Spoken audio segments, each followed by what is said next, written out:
گھر میں کیا ایسی چیزیں ہیں کہ اگر ہم اس کی طرف لے لیں، یعنی یہ جو سپلیمنٹ آپ بتا رہی ہیں کہ بھائی صاحب یہ والی خوراک آپ کریں گے تو آپ کی ہڈیاں اسٹرانگ، میں چاہتا ہوں تھوڑی سی اس پہ بھی آپ بات کریں. اچھا اب دیکھیں being a woman health specialist again میں آپ کو یہی بتاؤں گی کہ گھر میں آپ اگر بہت ہی چاہ رہے ہیں کہ اگر آپ بہت ہی لیزی ہو رہے ہیں یو کین ناٹ آپ باہر نہیں جا رہے ہیں کسی ڈاکٹر سے یا کسی پروفیشنل سے ہیلپ نہیں لینا چاہ رہے ہیں ریگارڈنگ دس، تو what you can least minimum do at home is کہ آپ اپنی ڈائٹ میں جو ہے وہ بیلنس ڈائٹ اگین اس کو انکلوڈ کریں، نٹس لیں ٹھیک ہے، انڈے لیں، eggs are a very good source of protein, fish لیں آپ، اس کے بعد چکن لیں آپ ٹھیک ہے، پروٹین جتنی بھی آپ لیں گے اتنا آپ کے لیے اچھا ہے.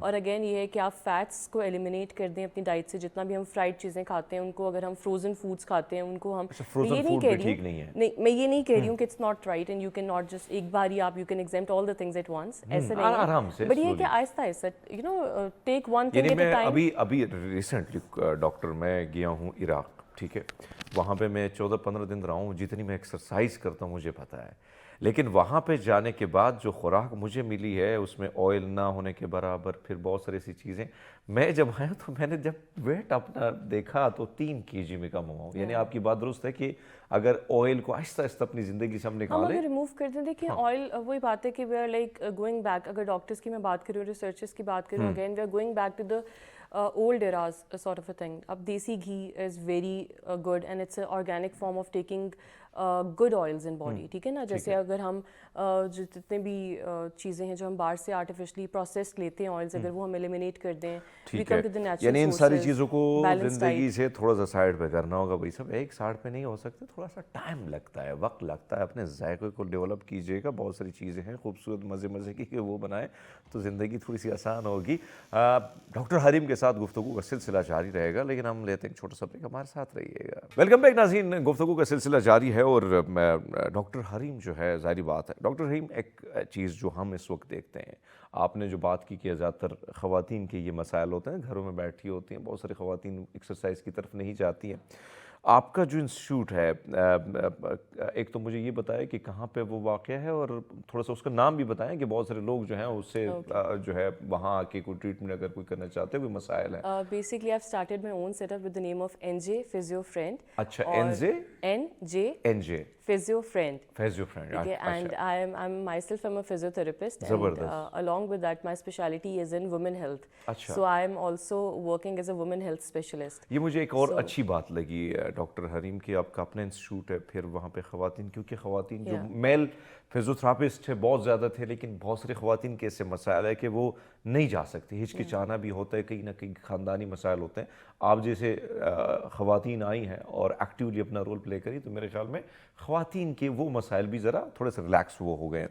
اب میں آپ سے جاننا چاہتا ہوں کہ جو آرتھرائٹس ہے، ان کے علامات تھوڑے سے ہم نے اس پہ بات بھی نہیں کی. The symptoms of arthritis basically اس طرح سے ہوتا ہے کہ اگر آپ لوگوں کو ڈسٹنگوش کرنا ہے کہ whether you are suffering from it or not، تو بہت ہی ایک پوٹنٹ سمپل سا ایک آپ کہہ لیں کہ سمٹم ہے، دیٹ از آپ جب صبح اٹھتے ہیں مارننگ میں تو آپ دیکھیں کہ ڈو یو فیل فریش. جب آپ سو کے اٹھتے ہیں تو کیا آپ فریش ہیں، یا آپ کی باڈی میں اسٹفنس ہے، یا آپ کو بہت ہی زیادہ کھچاؤ فیل ہوتا ہے اپنی باڈی میں، آپ کا دل کرتا ہے کہ آپ اٹھے نہیں، یو بینگ لیزی. اگر آپ اٹھ بھی رہے ہیں، ایک ہوتا ہے کہ آپ اٹھ جائیں ٹھیک ہے، ویکنگ اپ، ایک ہوتا ہے گیٹنگ اپ.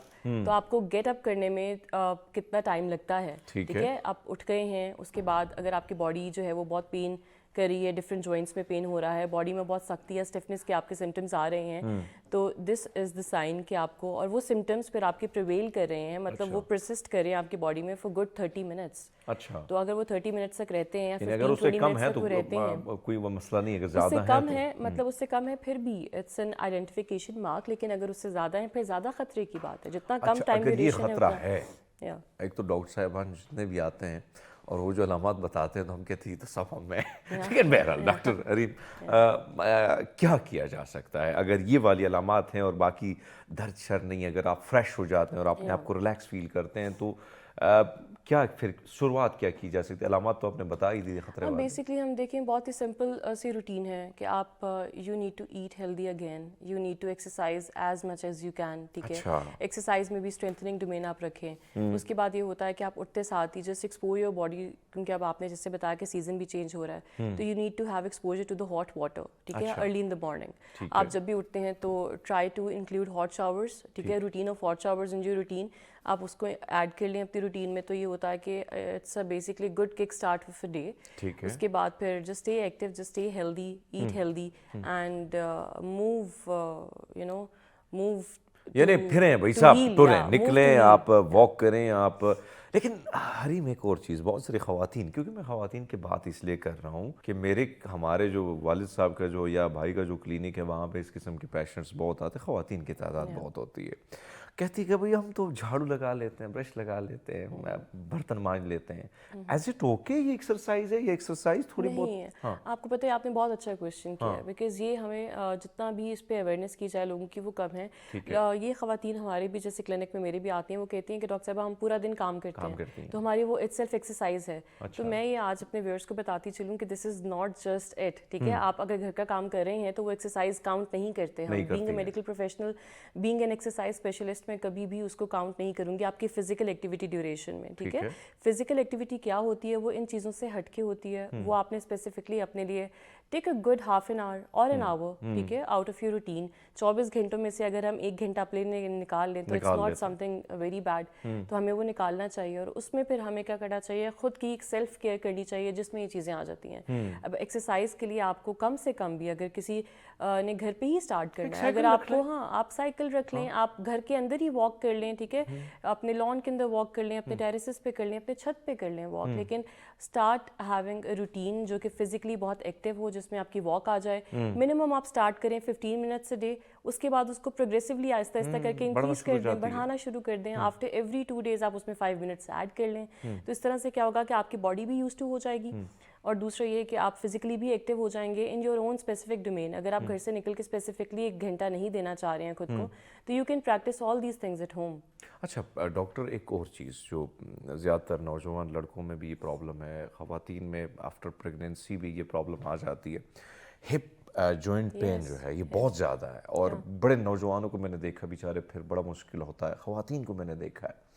کیا ایسی وجوہات ہوتی ہیں جس کی بنا پر یہ والا پین اٹھ کھڑا ہوتا ہے, اور کیا اس کی ٹریٹمنٹ, پھر کیا پروسیجر ہے, کس طریقے سے اس سے بچاؤ کیا جا سکتا ہے, کیا کوئی ایکسرسائز ہے؟ اب میں آپ کو بتاؤں, بیسکلی یہ ہمارا ایک سوسائٹی کا المیہ ہے, میں اس کو کہوں گی ڈیلیما ہے, جس پہ ابھی تک we are not working on it. جیسے آپ نے پریگنینسی کی بات کی ہے, پریگنینسی کے لیے بھی پراپر ایکسرسائزز ہوتی ہیں, ٹھیک ہے. جب آپ کنسیو کر لیتے ہیں اس میں ہم اس کو کہتے ہیں اینٹی نیٹل ایکسرسائزز, جو کہ کرنا چاہیے, جو کہ کانسیپٹ ہے ہی نہیں ابھی ہماری سوسائٹی میں نہیں ہے, ٹھیک ہے. اس کے بعد پھر پورا آپ کا وہ جو 9 months کیئر ہوتی ہے وہ آپ کی امپورٹنٹ ہوتی ہے, وہ آپ کی اگین ڈائٹ اور ایکسرسائزز امپورٹنٹ ہوتی ہیں. بہت سی خواتین کنسیو کر کے ان کو یہ لگتا ہے کہ اب تو ہم بیڈ باؤنڈ ہیں, اب ہم نے کوئی کام نہیں کرنا ہے, we don't have to be physically active, which is wrong. یہ چیز نہیں ہونا چاہیے. کام ضروری ہے, اور کام کون سا ضروری ہے وہ آئیڈینٹیفائی کرتا ہے کہ آپ کون سے ٹرائمیسٹر میں ہیں, اور اس کے لیے وہی بات ہے کہ ہر ٹرائمیسٹر وائز ایکسرسائزز آر دیئر, ٹھیک ہے, جن پہ ہمیں فوکس یا اویئر کرنے کے لوگوں کو ضرورت ہے. کہ اگر آپ through out the pregnancy period, آپ کے جو 9 months ہوتے ہیں اور 3 months کا ایک ٹرائمیسٹر ہوتا ہے, اب اس 3 months میں آپ نے ایک طرح کی ایکسرسائزز کرنی ہے, اس کے بعد ایک طرح سے, اور اس میں یہ ہوتا ہے کہ اگر آپ اس طرح ایکسرسائزز اور اپنی بیلنس ڈائٹ لے کے چلیں گے along with the work routine that you are doing at your home, تو آپ کی جو ڈلیوری ہوتی ہے اس کے بہت سے مسائل ایزیلی حل ہو جاتے ہیں, اور جو پوسٹ پریگنینسی پینز آتی ہیں وہ کافی حد تک کم ہو جاتی ہیں. اس طرح کی پاپولیشن میں جو کہ تھرو آؤٹ دا پریگنینسی اپنی ایکسرسائزز جو ہے وہ جاری رکھتی ہیں, اپنی ڈائٹ اچھے سے رکھتی ہیں, مینٹین کرتی ہیں, تو ان کو پوسٹ پریگنینسی یہ ہپ کے ایشوز نہیں آتے, بیک کے ایشوز نہیں آتے. اور جیسے آپ نے کہا کہ ہپ کا ایشو کیوں ہوتا ہے, بیسکلی وہ اسی لیے ہوتا ہے کیونکہ اس میں کیا ہوتا ہے کہ آپ کی جوائنٹس جو ہوتے ہیں وائل پریگنینسی اور ان اینی ادر, اگر آپ پریگننٹ نہیں بھی, نارمل فیمیلس کے لیے, نارمل پاپولیشن کے لیے بھی یہی ہے کہ آپ کے جوائنٹ میں جو ہوتی ہے وہ موبلٹی نہیں ہوتی ہے, آپ کے joint are not use to of getting the entire weight of your body, ٹھیک ہے. اوپر سے آپ اوبیز بھی ہیں, پھر آپ چل پھر بھی نہیں رہے ہیں, پھر آپ کچھ اچھا کھا بھی نہیں رہے ہیں, پھر آپ کے جو سپلیمنٹس ہیں وہ آپ کی نیوٹریشنل ڈیفیشنسیز آپ کی باڈی کے اندر آلریڈی ایگزسٹ کر رر ہیں. تو یہ سارے فیکٹرز ہوتے ہیں جو کہ کاز کرتے ہیں. جو آپ فیکٹر بتا رہی ہیں, اب کیا اس کا جو ٹریٹمنٹ ہے, بہت سارے کچھ لوگوں کی تو پھر اللہ معاف کرے آپریشن سرجری. اگر میں آپ کو بتاؤں, دیکھیں we don't have to go toward surgery ایک دم سے. ایک تو ہمیں لوگوں کو یہ بھی تھوڑا سا اویئر کرنے کی ضرورت ہے کہ surgery is not the solution, ہر چیز کا حل سرجری نہیں ہے, ٹھیک ہے. تو آپ نے کیا کرنا ہے, جب بھی آپ کو تھوڑی سی پین اسٹارٹ ہوتی ہے, اس پہ ہمیں کیا کرنا ہے, اس پہ we need to get alert, کہ آپ کا اگر باڈی میں کہیں پہ بھی کوئی پین آ رہا ہے تو you need to get started with that. ٹھیک ہے, آپ نے اس کو ایزی نہیں لینا ہے. جیسے بہت ایسا ہوتا ہے کہ ہم اکثر کہتے ہیں کہ لیٹ اٹ بی, ٹھیک ہو جائے گا, ٹائم کے ساتھ ٹھیک ہو جائے گا, لیکن وہ ٹھیک نہیں ہوتا. اگر آپ کی کوئی بھی اگین پین انڈیکیشن ہے any where on the body, ٹھیک ہے, آپ کی بیک میں ہے, آپ کے نیز میں ہے, آپ کے ہپس میں ہے, تو آپ نے فوراً سے کیا کرنا ہے, اس کو رپورٹ کرنا ہے. بی اویئر اباؤٹ اٹ کہ مجھے پین ایگزسٹ کرتا ہے, and directly you need to go towards a physio. آپ فزیو کے پاس اگر آئیں گے تو فزیو میں پھر ہم کیا کرتے ہیں, جیسے آپ نے کہا اس کی مینجمنٹ کی طرف آتے ہیں. اس کی مینجمنٹ میں سب سے پہلے ہم پین مینجمنٹ کرتے ہیں, جو کہ پین مینجمنٹ یہ ہوتا ہے کہ ہمارا فرسٹ انیشیٹو اسٹیپ یہ ہوتا ہے کہ we have to manage the pain, کیونکہ پیشنٹ اگر پین میں ہے تو وہ ایکسرسائزز بھی نہیں کر پائے گا آبویسلی. اور بہت سی ایسی کنڈیشن ہوتی ہیں کہ جن میں پین کی وجہ سے ہم انکریج بھی نہیں کرتے کہ ایکسرسائز کریں. تو فرسٹ اسٹیپ ہمارا جو ہوتا ہے بینگ اے فزیو تھراپسٹ, وہ یہ ہوتا ہے کہ ہم نے ان کی پین کو مینیج کرنا ہے. پین کو مینیج کرتے ہیں ہم اپنے موبلائزیشنز ہوتی ہیں, ہماری مینول تھراپی کی بہت سی ٹیکنیکس ہوتی ہیں, اور وہ سب سے اچھی چیز یہ ہے کہ اس کے لیے you don't have to take any medications in. ٹھیک ہے, آپ کی باڈی میں کوئی اسٹیرائڈز نہیں جا رہے ہیں, کوئی پین کلرز نہیں جا رہے ہیں, کوئی اینسڈز نہیں جا رہے ہیں جس میں آپ کے سائڈ افیکٹس آئیں. تو فرسٹلی ہم پین مینجمنٹ کرتے ہیں. سیکنڈ ہم کیا کرتے ہیں کہ اس جوائنٹ کی جو موبلٹی ریڈیوسڈ ہوئی ہوتی ہے, یا وہ ہائپر موبائل ہوتا ہے, یا اس کی موبلٹی انہانس ہوئی ہوتی ہے, اس کی اسٹیبلٹی کمپرومائزڈ ہوتی ہے, تو اس کے لیے پھر ہم کیا کرتے ہیں, ہم اسٹریچز کراتے ہیں. اس کے لیے پھر پراپر ایکسرسائز ریجیمنز ہوتے ہیں جو کہ پروفیشنل اگین ہی کرائے گا, ڈاکٹر ہی کرائے گا. آپ یوٹیوب سے دیکھ کے سرچ کر کے اگر کریں گے تو وہ ہیزٹس, ہاں جی, وہ بہت ہیزٹس میں کنورٹ ہو سکتا ہے آپ کی اپنی باڈی کے لیے. So you need to have a proper professional guideline for the exercises. اس کے بعد پھر ہم کیا کراتے ہیں, we close all this management routine with strengthening protocol. ہم پھر اسٹرینتھنگ کراتے ہیں, اینڈ بلیو یو می بہت سے ایسے پیشنٹ ہمارے پاس آتے ہیں جو کہ گریڈ 4 آرتھرائٹس کے ہوتے ہیں, جن کی جوائنٹ موبلٹی, پیٹیلر موبلٹی بہت ریڈیوسڈ ہوتی ہے. اور ان جیسے پیشنٹس کو بھی ہم نے ٹریٹ کیا ہوا ہے, اور ان کو بھی وداؤٹ میڈیکیشن پہلے آ کے پین فری لائف کے ساتھ ہم نے ان کی کوالٹی انہانس کی ہے. اچھا, زبردست, یہ تو بہت اچھی بات ہے کہ بغیر سرجری کے بہت ساری ایکسرسائز, بہت ساری ایسی چیزیں ہیں. ڈونٹ گو فار انجیکشنز اور steroidal injections for the pain killers. نہیں, it's a big no from my side. Just try physio and try healthy way of living a life. ٹھیک ہے, جس کو ہم لائف اسٹائل ماڈیفیکیشن کہتے ہیں, جس میں اگین آپ اپنی ڈائٹ سے کام لے سکتے ہیں, آپ اپنی ڈائٹ کو بہتر کر سکتے ہیں, آپ ایکسرسائزز پہ بہت ایمفیسائز یا فوکس کر سکتے ہیں. ٹھیک ہے, تو اگر آپ ہیلدی لائف اسٹائل کی طرف آئیں گے تو آپ اتنا ہی انجیکشنز اور سرجری سے بچ جائیں گے. ظاہری بات ہے کہ اب بہت سارے سے کھانے ہیں, کچھ کھانے جو آپ نے بتائیں کہ بھائی صاحب یہ والی چیزیں نہ کھائیں.